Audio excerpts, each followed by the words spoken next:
Kita beribadah kepada Allah, bersama-sama berzikir kepada Allah, dan juga bersolawat kepada Nabi Muhammad SAW.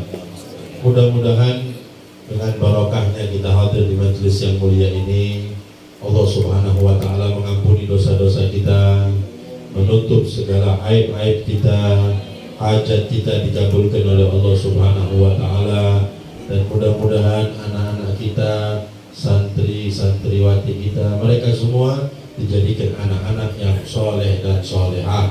Amin Allahumma amin ya rabbal alamin. Dan mudah-mudahan rumah ini dimakmurkan oleh Allah Subhanahu wa Ta'ala, makmur dengan ilmu agamanya, makmur dengan zikirnya, makmur juga dengan rezekinya. Amin Allahumma amin ya rabbal alamin. Hadirin hadirat rahimakumullah, perlu dan harus kita ini memiliki sifat takut kepada Allah Subhanahu wa Ta'ala di dalam setiap saat kita. Kita harus dalam hati kita selalu merasa takut kepada Allah Subhanahu wa Ta'ala. Takut untuk bermaksiat kepada Allah, takut untuk melanggar perintah-perintah Allah, takut untuk tidak mendapatkan rahmat dari Allah Subhanahu wa Ta'ala. Karena di dalam hadis qudsi Allah Subhanahu wa Ta'ala mengatakan, wa izzati wa jalali la ajma'u ala abdi khaufaini wala amnain. Artinya, aku tidak menggabung atas hambaku dua rasa takut dan dua rasa aman, kata Allah. Dalam hati seorang hamba itu tidak digabung, kata Allah, dua rasa takut dan dua rasa aman. Fa idza khafani fid dunya amantuhu yaumal qiyamah.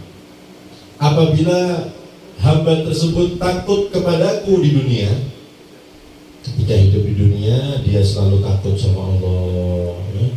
Takut tidak mendapatkan ridhonya Allah, takut untuk bermaksiat kepada Allah, takut atas murka Allah. Maka apa faedahnya? Allah mengatakan amantuhu yaumal qiyamah. Nanti di hari kiamat aku akan memberikan rasa aman, kata Allah. Ketika manusia sedang takut di hari kiamat, nanti di mahsyar, belum di mizan, ya, belum di haud, belum di sirat. Orang yang selalu takut di dunia kepada Allah Subhanahu wa Ta'ala nanti akan diberikan rasa aman oleh Allah Subhanahu wa Ta'ala. Tapi sebaliknya, wa idza aminani fid dunya akhaftuhu yaumal qiyamah. Tapi kalau di dunia merasa aman, enggak pernah takut sama Allah, ya? Tidak pernah merasa takut kepada Allah Subhanahu wa Ta'ala, menikmati hidup di dunia dengan santai, nyaman, tanpa takut, maka apa kata Allah? Akhaftuhu yaumal qiyamah. Nanti di hari kiamat aku akan memberikan rasa takut, kata Allah Subhanahu wa Ta'ala. Oleh karena itu, ya, perlu dan harus di dalam hati kita selalu merasa takut kepada Allah Subhanahu wa Ta'ala. Allah Subhanahu wa Ta'ala berfirman, afa aminu makrullah fala ya'manu makrullahi illal qaumul khasirun. Yang selalu merasa aman daripada murka Allah itu adalah mereka orang-orang kaum yang rugi. Makanya kita harus selalu takut dengan murkanya Allah Subhanahu wa Ta'ala. Kita lihat dan kita jadikan pelajaran Nabi Ibrahim alaihissalam. Kurang apa? Nabi dijaga sama Allah Subhanahu wa Ta'ala. Maksum itu Nabi. Surganya pasti para nabi, para rasul itu. Tapi disebutkan Nabi Ibrahim idza dzakara khati'atahu yughsha alaihi wa yusma' wajibu qalbihi min masirati milin.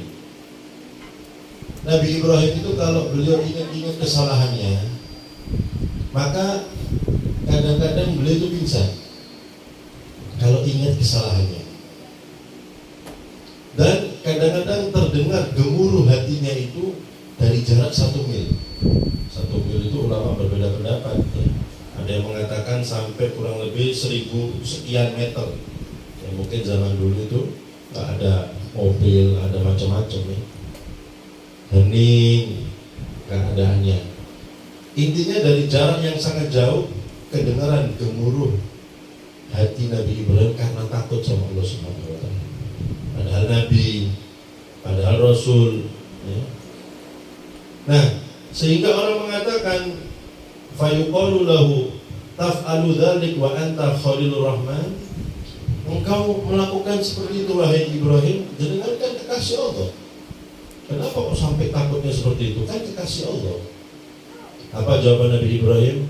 Fayaqulu idza dzakartu khati'ati nasitu khullati. Kalau aku ingat kesalahanku, maka aku lupa kalau aku dikasih Allah Subhanahu wa taala. Yang ada dalam pikirannya takut sama Allah, sehingga melupakan statusnya menjadi nabi, statusnya sebagai rasul, sebagai kasih Allah. Yang ada dalam pikirannya, dalam hatinya rasa takut kepada Allah Subhanahu wa taala. Bayangkan Pak Bu, itu nabi, itu rasul, ya. Takutnya seperti itu. Dan kita ini bagaimana? Nabi bukan, mimpi nabi dan bukan nabi, kan gitu. Belum lagi kita lihat malaikat Allah Subhanahu wa taala diciptakan dari cahaya itu malaikat, ya.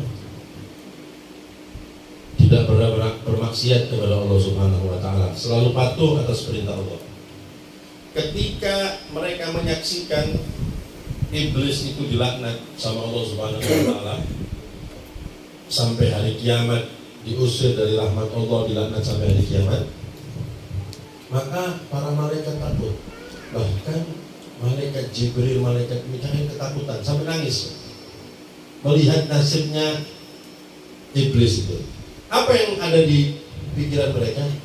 Iblis seperti itu, nanti kita bisa sama nanti nasibnya sama iblis. Kenapa? Karena mereka tahu iblis itu ahli ibadah.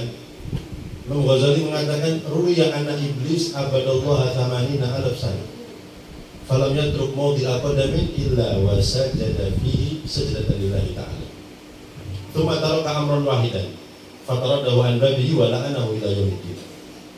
Iblis itu dulu ibadah kepada Allah selama 80.000 tahun. Itu iblis. Sebelum dilaknat itu ibadahnya 80.000 tahun. Tidak sampai di situ. Falam yatruk mawdi'a qadamin illa wa sajada fihi sajdatan lillahi ta'ala. Tidak melangkahkan langkahnya kecuali sujud iblis. Itu iblis seperti dulu.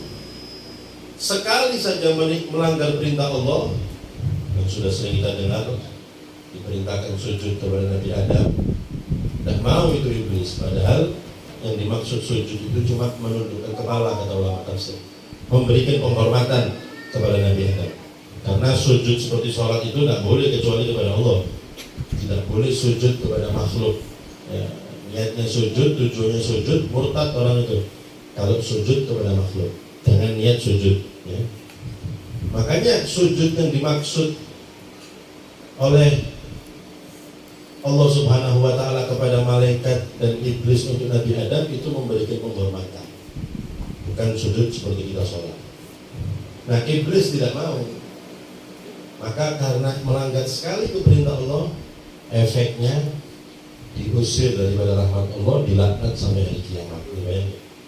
Nah, malaikat tahu bagaimana hebatnya iblis ketika ibadah. Cuma gara-gara sekali hilang ibadat 80.000 tahun itu. Makanya malaikat Jibril, malaikat Mikail ketakutan. Ini malaikat paling mulia. Malaikat yang paling mulia itu malaikat Jibril. Sebagai pendapat mengatakan malaikat Mikail. Dua-duanya ini ketakutan dengan apa yang mereka ketahui, saksikan iblis dilaknat. Maka Allah mengatakan fa'auhallahu subhanahu ilaihima malakuma tabdiyan. Jibril, Mikail, kenapa kalian kok menangis? Kata Allah. Qala ya Rabb la na'manu makrah. Ya Allah, kami tidak merasa aman daripada murka. Itu perkataan mereka. Kami tidak merasa aman daripada murka. Wedi, takut. Apa kata Allah? Apakah Allah mengatakan, oh kalau kalian kan malaikat, lain itu iblis? Betul. Ternyata Allah mengatakan faqala Allah Ta'ala hakadha kuna la ta'manna makri. Memang kalian harus seperti itu. Kalian harus selalu jangan merasa aman daripada murkaku. Jangan kalian merasa aman daripada murkaku. Memang harus seperti itu. Selalu takut dan jangan merasa aman daripada murkaku. Itu kata Allah kepada malaikat Jibril dan Mikail. Apalagi kita berarti. Jangan merasa aman daripada murka Allah. Makanya harus dijaga imannya, jaga ibadahnya, jaga hatinya. Jangan sampai lengah sekalipun. Jangan sampai merasa aman sedikit pun ya, daripada murkanya Allah Subhanahu wa taala. Kita lihat doanya Nabi Yusuf alaihissalam. Apa doa beliau?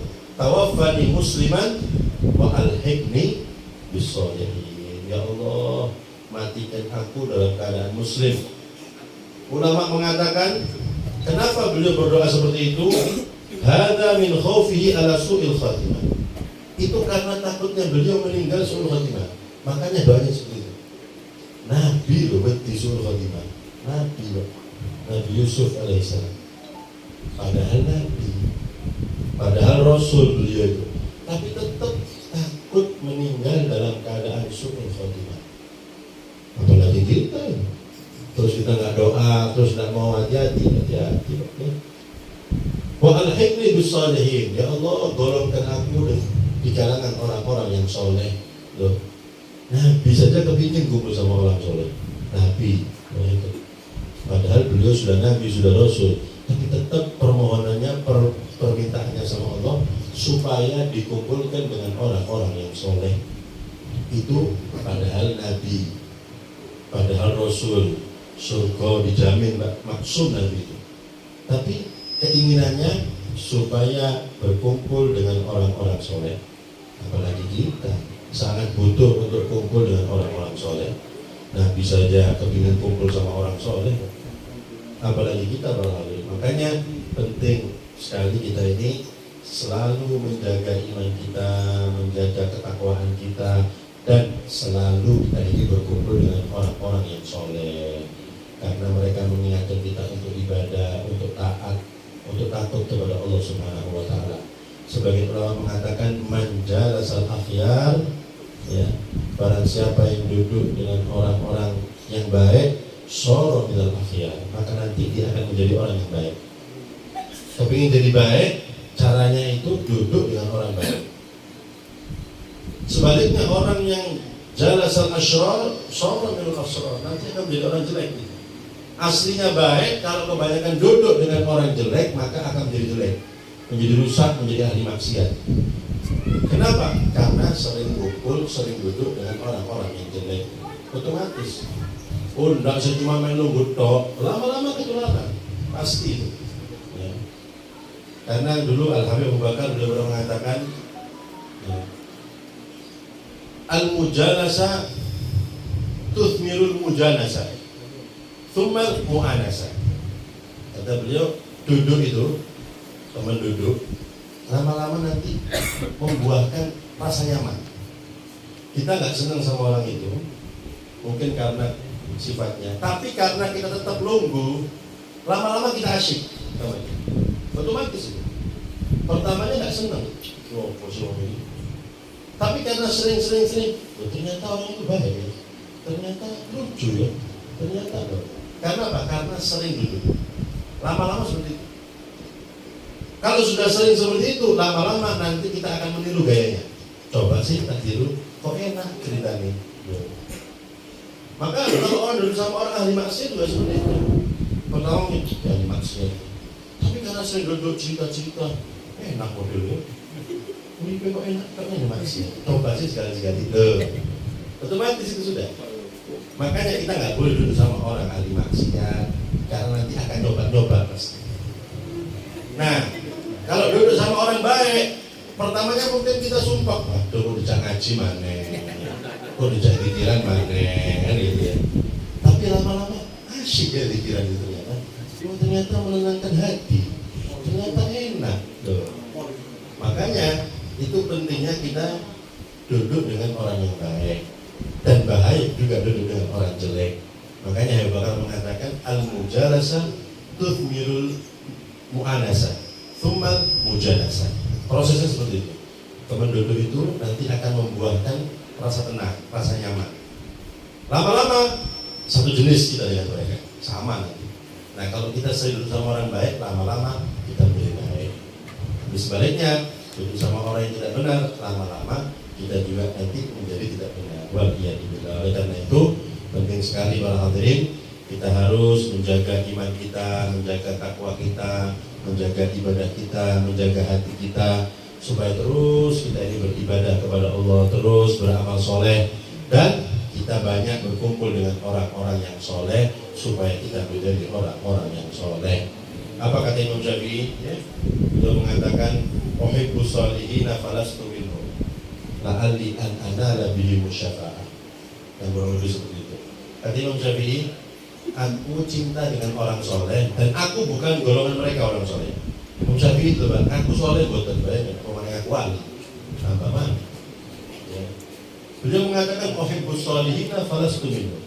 Aku cinta dengan orang soleh, tapi aku bukan dari golongan mereka orang soleh. La'alli an anala bihim syafa'ah, supaya aku dapat syafaat mereka orang-orang soleh. Itu Imam Syafi'i itu, imam madhab, 7 tahun sudah hafal Quran. Syafi'i itu 7 tahun sudah hafal Quran. Ya. Umur 10 tahun sudah banyak menghafalkan ribuan syairnya orang Arab. Umur 15 tahun sudah bisa fatwa. Itu Imam Syafi'i. Tapi ngaku soleh saja enggak. Bayangin. Pemahaman saya ngaku wali saya kadang-kadang ngakunya ngaku wali. Supaya apa? Supaya aku dapat syafaat mereka. Kemudian ketika muridnya Imam Ahmad bin Hanbal mendengarkan beliau mengatakan seperti itu, dijawab, "Tuhibbus sholihina fa anta minhum." Engkau cinta dengan orang soleh dan engkau memang dari golongan mereka orang-orang soleh. Itu jawaban muridnya Imam Ahmad bin Hanbal radhiyallahu anhu. Wa muhibbul qaum yuhsyaru fil jamaah. Nanti orang yang cinta akan dikumpulkan dengan orang yang dicintai. Oleh karena itu mudah-mudahan kita semua dijadikan pecinta orang-orang soleh, kita mendapatkan keberkahan mereka orang-orang soleh, mendapatkan syafaat mereka orang-orang yang soleh, dan mudah-mudahan dengan barokahnya kita bersama-sama berzikir, bersolawat kepada Nabi, tidak bangun dari majelis ini kecuali kejelekan-kejelekan kita semua diganti dengan kebaikan oleh Allah Subhanahu Wa Taala. Yang sakit di antara kita disembuhkan oleh Allah Subhanahu Wa Taala, yang susah digampangkan oleh Allah Subhanahu Wa Taala, dan mudah-mudahan usia kita semua dipanjangkan oleh Allah Subhanahu Wa Taala dalam keadaan sehat walafiat fi taatillah, dan mudah-mudahan madrasah Yimi dimakmurkan oleh Allah Subhanahu Wa Taala, makmur terus dengan ilmu agamanya, makmur dengan ibadahnya, makmur dengan Al-Qur'annya, makmur juga dengan santri-santrinya yang soleh dan solehah. Amin Allahumma amin ya rabbal alamin. Dan mudah-mudahan kelak di akhirat kita semua mendapatkan syafaat Nabi Muhammad SAW. Kita dapat minum telaga dari tangan Nabi Muhammad SAW ketika melewati sirat dituntun oleh Rasulullah SAW, dan di surga kita semua dikumpulkan dengan Nabi Muhammad SAW. Amin Allahumma amin ya rabbal alamin. Kurang lebihnya saya mohon maaf. Wabillahi taufiq wal hidayah. Wassalamualaikum warahmatullahi wabarakatuh.